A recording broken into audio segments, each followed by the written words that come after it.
You know what Backpacking America is, right? It's fucking awesome.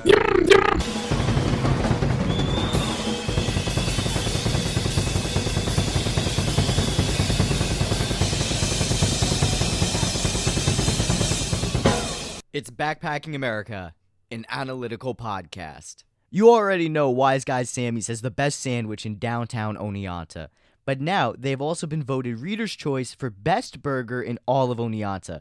Wise Guys Sammy's is downtown's destination for great sandwiches, burgers, homemade soups, pizza, and more. See what everyone is talking about and try one of their award-winning burgers or one of their famous specialty sandwiches, all on homemade bread. Don't forget the best selection of craft beer in town at the Dark Side at Wise Guys. Make sure to like Wise Guys on Facebook for daily specials and more. Eat in or take out, and make sure to call 607-267-4347 or stop in at 261 Main Street today. Wise Guys Sammy's, Oneonta's best burger and downtown's best sandwich. All right, so in today's segment of Have You Heard This? This is kind of an old video, but this is about a valedictorian who got his mic cut off when he was criticizing the school district he was graduating from having a lack of representative government. So definitely check this out. This is pretty badass. The lack of a real student government, combined with the authoritative attitude that a few teachers, administrators, and board members have, prevents students from truly developing as leaders. Hopefully, this will change. Hopefully, for the sake of future students, or people in this school who do not do so.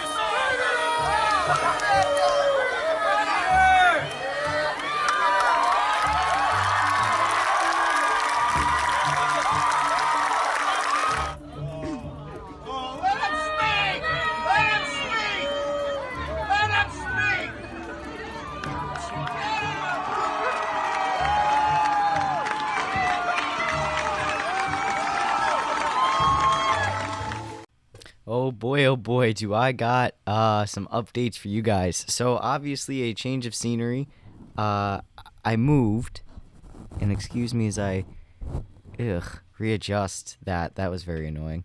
Yeah, I moved from upstate New York, and I'm now back in my old hometown. So that means I graduated college, which means I haven't been making content in a very, very long time. So I apologize for that. It's been hectic. I've literally had to move 4 years of life out of an apartment, and now I'm fitting it in either my old room or in a storage box. So yeah. And also my allergies are killing me, and my throat hurts from it. So yeah, that's fun. But on the bright side, most of the country has at least one COVID vaccine, so masks are coming off. I don't know how your feelings about that are, but I'm pretty fucking excited about that. But that's not what we're here to talk about today. Today we're here to talk about the Disney Culinary Program. I have a source, I guess is the correct word. Yeah, an insider source that has given me their statement about what it's like working in the culinary program for Disney, and they've asked to be anonymous. So I'm going to read you word for word what they said, and we're going to have a little discussion about it. Before we get started, though, I do want to mention that I do have a Google Voice account. So basically what that means is you can call me and be a guest participant on the show. If you're interested in calling, leaving a message, or participating in the show, you can reach me at 669, funny sex number, 271-1719. Once again, that is 669-271-1719. All right, let's get rocking. So basically, this is what they had to say. The Disney College/Culinary Program is marketed in colleges and culinary schools all around the world as an opportunity to learn and practice their particular field of study. That means like the student's field of study. Let me start by saying that this is almost totally wrong. I will not be naming myself or others to protect them from saying that this is to protect them from legal prosecution, since I am most certainly breaking the NDA, non-disclosure agreement, by writing this. I, personally, signed up to participate in the Disney Culinary Program in the fall of 2018 into the winter of 2019 for a total of 6 months. While I did not expect to be placed into the kitchen at Victoria and Albert's, the most expensive and high-class restaurant on a Disney property, I at least expected to be placed in a resort kitchen or something better than what I ended up doing. Since I had arrived in early August, I was scheduled to start working during the International Food and Wine Festival. For those that don't know, the Food and Wine Festival is the largest and most profitable festival that Disney has. The current numbers are not out as of today, November 9th, 2018, for this year's festival, but it is projected to make over $45 million throughout the course of the 74-day festival. This breaks the record for the previous year's 2017 profit of $30 million, despite Hurricanes Maria and Irma hitting Florida dead on. They managed to keep the profit margin so high not by cutting food costs but by buying inferior products, which I praise them for, or charging guests insane prices for each portion. They take the college program employees, CPs, and schedule them to work upwards of 50 to 60 hours a week. Since the CPs are essentially at Disney's mercy, since we live in housing provided by Disney, they have the opening and mid-shifts agree to stay longer so we don't get fired or kicked out of housing. Personally, my longest force extended shift was from 10:30 a.m. to 1 a.m. during a special event, which Epcot happened to stay open late for. Due to Disney keeping mostly CPs on the schedule for the festival, a lot of them have shown to be incompetent. Most of the time, this is through no fault of their own, but being put in an unfamiliar environment and being overscheduled. Towards the end of the festival, it got to the point that some of the kiosks had only 3 CPs in for the whole day. When we finally get to go home, it's better, but only just. A majority of the apartments have some sort of infestation of bugs. The most common culprits are ants, millipedes, and cockroaches. When an infestation occurs, we are told to contact the Housing Service Center, as they have numbers for exterminators and any other possible utility. They call an exterminator to come and deal with the pest problem, but they always end up coming back because they never treat the entire building, even though that's what they're contracted to do. Just today, November 10th, 2018, I found a roach in my bathroom. I ended up drowning it in my shower and finishing it with a boiling water so as not to spread the possible eggs within. Because we are not allowed to bring in insecticides, this is a major issue in all 4 of the CP housing complexes. The CPs on the program are not even supposed to pay for the housing, as it was donated by Coca-Cola. While I understand that Disney would still have to charge for general upkeep, utilities, and to pay the security staff's salary, it should not cost nearly $3,000 per apartment per month. Wow. This is especially should not happen when we have broken kitchen appliances, dark corridors, dirty buildings, and cockroach-infested buildings. In total, there are at least 5,000 CPs that live in Disney housing. The average apartment size that is lived in is 6 people to the apartment. When you break it down, Disney makes approximately $2.5 million a month from collected rent alone. Disney does provide busing to and from your work location, but the drivers are notoriously late, forgetful, and temperamental. I have heard stories from other CPs that drivers often forget the particular route they are driving, then yell viciously at the CP trying to correct them. Should a bus be late, which they often are, and makes you late for your shift, the higher-ups see that as an issue that you have to solve. While the bus company does send out an email to everyone that needs to know if a bus is running abnormally late, you will still get penalized, which could include termination. Multiple times I have been forced to pay for an Uber or Lyft just to make it on time to avoid termination or severe penalty. All right, so this is like comically evil, and let me explain why this is comically evil in case it wasn't already abundantly clear. Let's start with the pricing for these units. First off, Disney got this property for basically free, and all they have to do is do general maintenance to upkeep it. That means utilities, making sure the apartment's clean, no bugs. Okay, now obviously that costs money. The person writing this obviously knows it costs money, but $3,000 per apartment is absolutely insane for public housing, which this essentially is. First off, $3,000 a month is essentially all of the money you make at Disney. You basically don't have money. So what Disney does is they basically entrap you into staying on the premises. then they don't even give you appliances that work. I mean, that's absolutely insane. These aren't even really, these are like New York City prices, maybe even more. Like for the average person in New York City pays about $1,300 to $1,500 a month in rent, upwards of $1,700.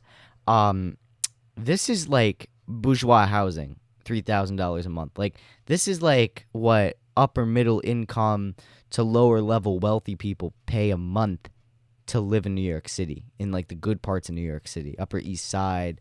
Yeah, that's like one of the only wealthy neighborhoods I know in the city. I know there's more. I know people from New York City are gonna listen to this and be like, well, actually, I know. Shut the fuck up. But that's insane. And then, on top of that, they overwork you, and then if you're late, and they know that the bus company doesn't run on time, so why are your workers being penalized when it's obviously a transportation issue and not a worker issue?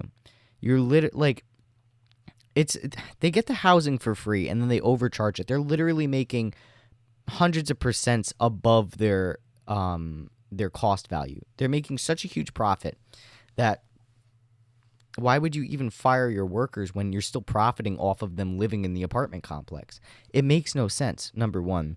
Number two, it's a transportation issue. So get the bus company to fix it. So, I mean, this reads like in Upton Sinclair's, that was the woman that did In the Jungle, right? Upton Sinclair, The Jungle. Yeah, this reminds me of The Jungle. I mean, like, and if you don't know what The Jungle is, it's a novel that portrays the harsh conditions of working in Chicago in the industrialized sectors. So in early industrial America, essentially. This is like a grave violation of workers' rights. A grave violation. And they obviously need a union to mitigate this, because this is insane. I mean, you literally could lose your house if you are terminated. And then on top of that, there's like a bug problem, and I guarantee you that the exterminators don't exterminate everything, so they continuously keep having a job to come back to. In which that case, the exterminators need a union, so that way they always have work and high pay when they don't have work. I mean, this is ridiculous. And then the forced extended shift. So having an extended shift and being mandated is very frequent in food service. It's very common to be forced to stay later or have your hours cut while you're on the shift.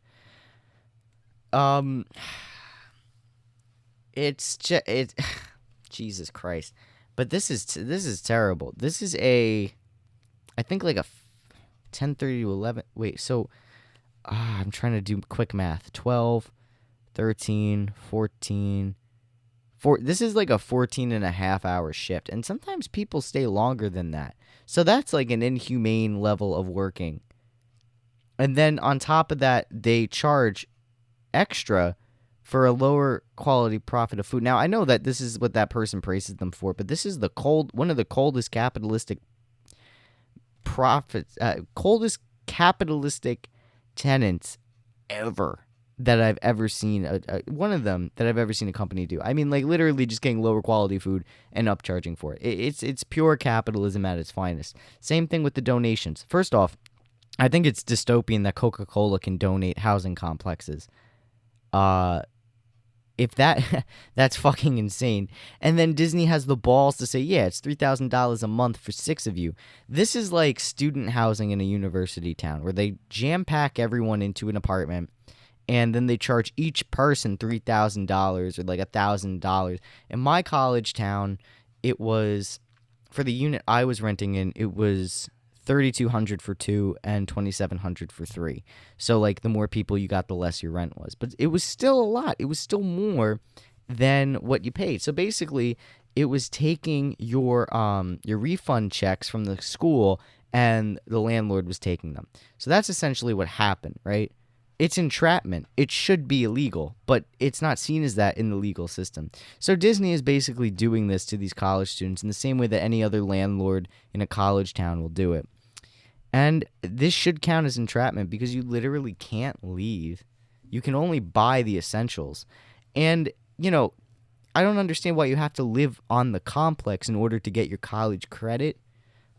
This is really just exploiting a group of people that are uneducated on financial literacy and, taking advantage of the working poor people trying to make a buck at, doing culinary service. I mean, these people, I have nothing against food service, but like, why the fuck would you go to culinary school and get exploited like this? This is the most exploitative industry, I think, in the 21st century. I think it is one of in 21st century America, food service is like the most exploitative industry. It's up there with factory work. And I know everyone is very focused on strictly racism solely for performative sake or solely because that's just the only thing on people's brains. But no one is considering the labor aspect. Right now, we are literally at the point where we got 20th century conditions, 19th century conditions in 21st century America for a large percent of the population. A large percent of people in food service are, people that were convicted and released and can't really get another job because of really fucked up laws preventing people with certain criminal charges from working in certain most industries really. It takes advantage of immigrants. It takes advantage of poor people of color. And this is the only industry that will hire anyone that's desperate enough to work for money. So that's why they get away with all this shit, because it's like if you get fired, you're fucked. Do you want to put food on the table? Well, tough shit. You're going to work 16 hours and you're going to like it, motherfucker. That's what they're doing. It's terrible. And that's why now, while we have these stimulus coming in, people are like, yo, like, we know our worth. We're not going in to work for $10 an hour when I get a living wage applying for unemployment benefits. So that's why all these companies, all these McDonald's, which, by the way, they're having a strike tomorrow, May 19th. Do not cross the picket line. Do not buy at McDonald's. Do not buy at McDonald's. They're going on strike. Even if your local McDonald's is not going on strike, do not go to McDonald's. Do not cross the picket line. Don't fuck the workers in the other McDonald's that are going on strike. Do not go at McDonald's tomorrow, May 19th. Hit them where it hurts, their pockets. But to my original point, some McDonald's are offering $18 an hour starting to work. Some places are offering $24 an hour to work, and the price of the food is the same. There was this place in somewhere in the Midwest. It was like a mom and pop. And they're offering like $24 an hour with benefits to be a fucking fry cook. And the food is affordable. It's all under $10. So the myth that the product increases with the wage increase is wrong. Now, this could be a temporary thing, but still, who knows? And personally, I don't think that's going to happen where they're going to have to make up the cost by raising the wage. I think they're going to have to make up the cost in what the owner takes back in. Obviously, someone's going to get fucked, the consumer or the owner, but it's not by a lot if they can obviously afford to pay their workers that. And I'm not going to lie, a lot of people that own restaurants, like franchises, they're just greedy fuckers. I mean, oh my God, you make $350,000 a year. Like you take that home, right? Let's say.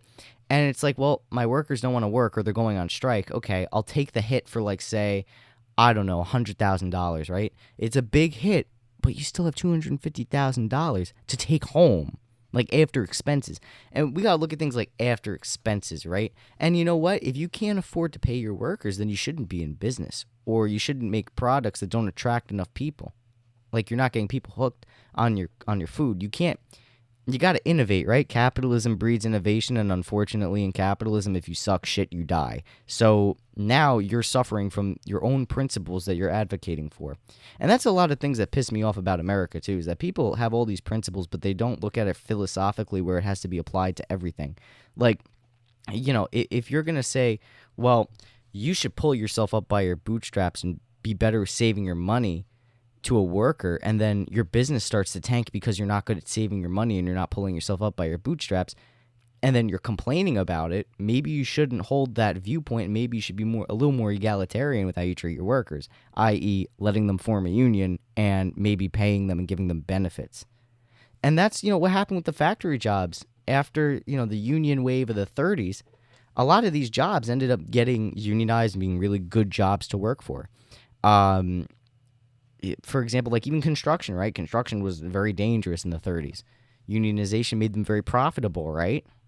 Well, now in the 60s and 70s, they became one of the best jobs to have. Being a construction worker or a layman or an iron worker, I mean, like, holy shit, you were rolling in it.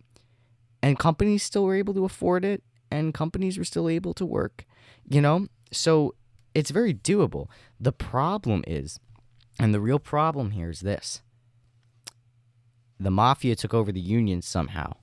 And we need to, as unions, unionists, right? Unionists need to figure out how to prevent those influences from happening. And I think having a socialist union with socialist practices and, rigidification, I think that's the only way. Like our culture, socialist social culture, is the only way we're really going to root out the mafia, because, socialists are trying to build a different world rather than just survive, right? Like, we're dreamers, and we want to create a different world. And I think the only way to do that is by changing the culture within the union to be socialistically minded, which means working towards a bigger goal, working towards a society that is fair and equal for all, that focuses on redistribution of the means of production, and focuses on figuring out how race and class intersect, and figuring out how to undo racial prejudices within the union and outside of the union. I think that is the only way we can really mitigate the threat of capitalism. You know what I'm saying? There were, for example, in the Soviet Union, they had like these workplaces that, in their factory, they'd have orchestral pits. I mean, like, they would, after work, you could go and learn how to play an instrument. Like in your workplace, like that, for free, or they'd have free daycare, or you could have like classes. Each union and each factory that was owned by the workers had their own way of creating recreation at the workplace, because a healthy body and a healthy mind is a healthy worker. And I think that's what we need to do in America. I think we need to form unions, and I think these fast food workers already starting to form unions. I think it's going to lead to now another class-based movement, but this time it's going to be focused around the workplace. Over last year, we had Black Lives Matter, and we saw, class and race intersecting. We saw how people were understanding that racism and capitalism went hand in hand, and we saw how that was... we saw how division was making the capitalist class rich off of exploiting racial tensions. And then the Democrats and the capitalist class, really the capitalist class in general, undercut, that understanding of class unity and cut it out and made BLM solely about race. And then that's where it became co-opted, and then we went from burning down police stations and occupying areas in the community physically and establishing barricades to voting for Joe Biden. I don't think that's going to happen again. I think what we're seeing here with the pandemic and the economy that it's created, this artificial shutdown and destruction of the economy, we're now seeing people band together and realize once again, it's the man, the capitalist, fucking us, and we need to fight back. We need to organize. We need to say, no, we're not going to go into work. All across the country, and the mainstream media outlets aren't really picking this up, but there are people all over the internet posting, look at this at my local McDonald's, where it says, hey, sorry, we're understaffed, underpaid, and poorly treated, so we all quit, and they lock the doors on the franchise. And then, of course, no one really wants to work at a restaurant or a fast food place because they make more off of unemployment, or they make more doing a side gig than they would make at a fast food place. America is understanding that fast food and the service industry is exploitative and hyper-destructive to the individual's body. I worked in it for a long time, and the toll it takes physically and mentally is immense and not worth what I was making at the time, which was still illegal, which was $8 an hour. And then when I first started, when I was 15 years old, I was making, get this, $5 an hour as a busboy when the minimum wage at the time was like $8 or $9. So Literally, fuck food service. It's absolutely terrible. And what's going on with this Disney culinary program is just basically everything that's wrong with the food industry service and the industrial service and capitalism magnified at 1,000%. You got Coca-Cola donating a housing complex to look good for their PR, but in reality, Coca-Cola is probably one of the biggest partners Disney has. Do you know how much Coca-Cola is bought by fucking Disney a year? So much. I mean, look at all the sticky little kids they got running around and all the college kids pretending like they're 7 years old again. There's so much Coca-Cola being sold there. Rum and Cokes and, rum and Cokes for the parents that are so sick of their fucking kids whining about wanting the lightsaber or some shit from the gift store. Do you know how much money Coca-Cola makes off of them? It's probably a business thing. They probably said, oh yeah, we're donating it. But then they're probably splitting the rent profit really with Coca-Cola, or they have like a special deal worked out. Nothing is ever for free, right? And unfortunately, for a lot of workers, a lot of us don't think, like this. We don't have a perspective. A lot of us are always like just kind of like nose to the grindstone, like whatever, I'm just minding my own business, I'm doing what I need to do to get done. Fine, understandable. But if you don't understand the game that's being played, like how you're being used and your labor's being used, you're gonna get fucked. And that's kind of like what a lot of people do. Like a lot of people, for example, here's a good example, right? A lot of people bash sex workers because they're like, oh well, they're whores, or that's not real work, blah blah blah. But let's break it down to its bare bones. These workers, these sex workers, the people that do OnlyFans, Pornhub, whatever stuff is out there, right? They are selling their labor, their bodies, to make money, to perform a service. What is the difference between you and the sex worker? Literally nothing, just the type of labor you're doing. So they're masturbating or sucking dick, and you're flipping a hamburger, you're building a building, you're doing, you're recording a podcast, or you're selling light bulbs. You are selling your labor, your body, for a price. And then you agree to that, and then you perform a service, which comes in a variety of ways. You use your body to perform that service. So, the sex worker performs their service with their body in one way, just like you perform your service with your body in another. It's just what you're doing is the difference. But at the end of the day, your body is literally being exploited and used to make money. Your body is a means of production to the capitalist. And people think, oh, well, the OnlyFans girls have it easy. Very few of them do, and it's very much based on, not heteronormativity, but I mean, I guess, yeah, but also like on American beauty standards and on capitalistic beauty standards. Basically, what's marketed, right? And what ends up happening is very few people get to that like, I bought a house with my OnlyFans money. A lot of people are broke trying to sell nudes on the internet or sex tapes or whatever. And it's the same thing for people trying to make money of food service. Yeah, some people climb up the corporate ladder and become, owners of a franchise, but that's like in the 0.5% of people that work at McDonald's. Most of the time, people are just trying to pay bills, and that's what they're doing it for. So, no one should shit on anyone because everything is skilled labor. It's a skill to make money. It's a skill to sell your body in a way that pays the bills.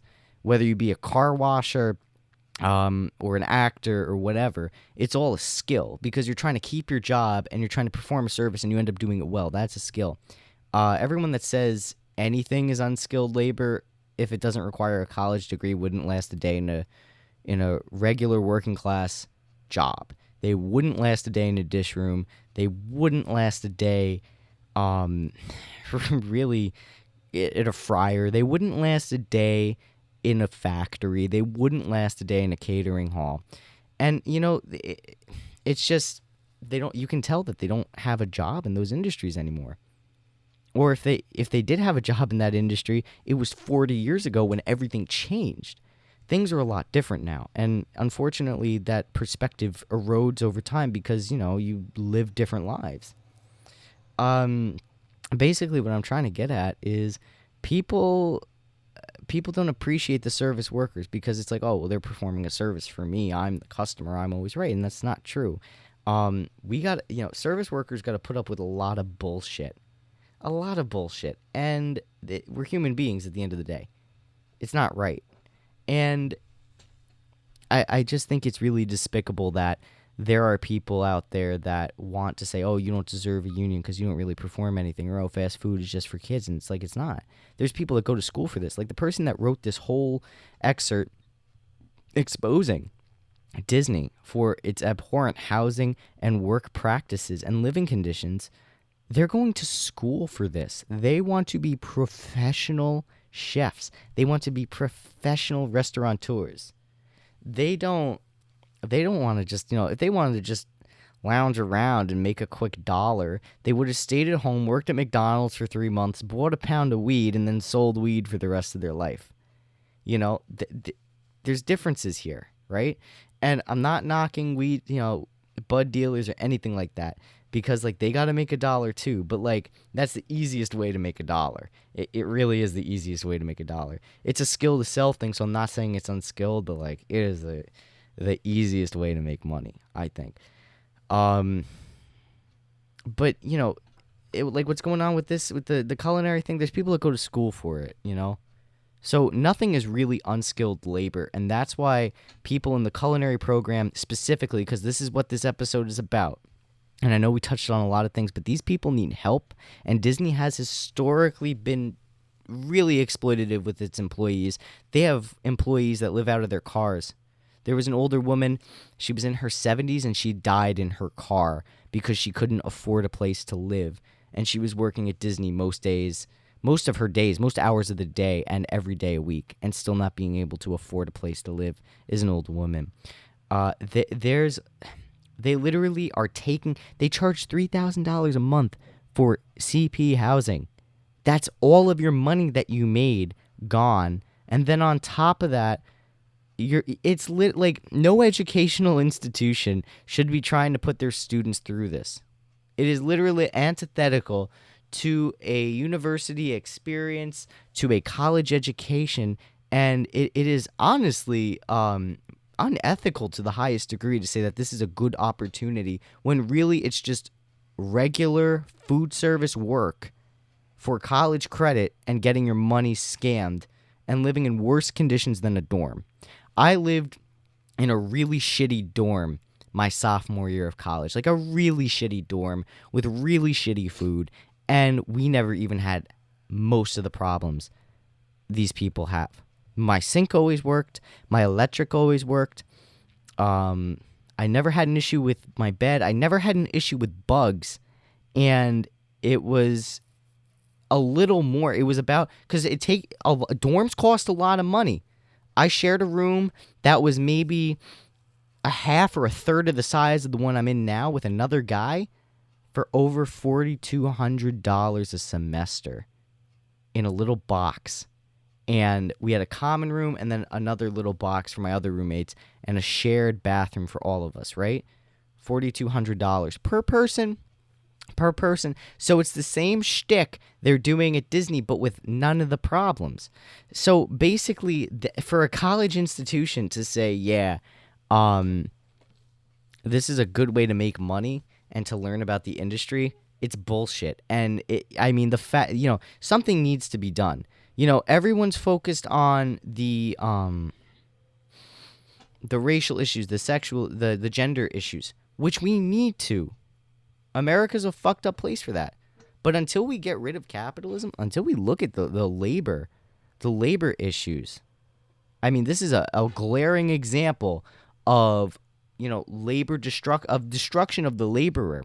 Until we start focusing equally, giving as much attention as we do to the racial issues as we don't give to the class system, we will never solve racism or sexism, and we certainly won't stop labor exploitation. So all I'm trying to say is we need to just give equal attention to class-based issues in conjunction with all the other social issues that we have that stem from the capitalism in America. These Disney workers need to be unionized. These stories need to be told, and there needs to be more Disney workers that come forward and share their experiences, even anonymously. And if you don't feel comfortable sending your story to, a mainstream media outlet or anywhere else really on social media, send it to me. I will make sure your story about working at Disney is kept completely anonymous, and I will make sure to read everything word for fucking word. I will make sure that Disney is put on blast for this, because we need to make sure that the working class is protected, and Disney is one of the most powerful institutions that gets away with this on a day-to-day basis. So if you have a story you want to talk about but are afraid of retribution, literally contact me. All of my contact information is at the end of the it's in the concluding remarks that I have prepared at the end of every episode, and it's also in my my Instagram bio, which is called Backpacking America. Just look that up on Instagram. And again, if you have any comments, questions, concerns, or even call me, dial into 669. Hold up, let me pull it up. That is 669-271-1719. Again, if you want to talk about your Disney experience, what it was like to work there, and the exploitative practices that Disney has committed, do not feel afraid to reach out to me. I'll make sure it's anonymous, confidential, and safe. And if you want to take me up on that, contact 669-271-1719. I take text messages as well, and email me at backpackingamericapodcasting@gmail.com. Until next time, everyone, thank you so much for tuning in to another episode of Backpacking America. Keep it, I can't even say that anymore because that's a wony thing. Take it easy, y'all, and until next time, I should be on around Wednesday to talk about social media, algorithms, and all that cool jazz. So, stay posted. Chill. I really need to work on the concluding remarks. Jesus Christ. If you want more Backpacking America content, make sure to follow the social links in the podcast description. New episodes starting and ending your work week come out every Friday and Monday. Thank you again for listening, and stay breezy.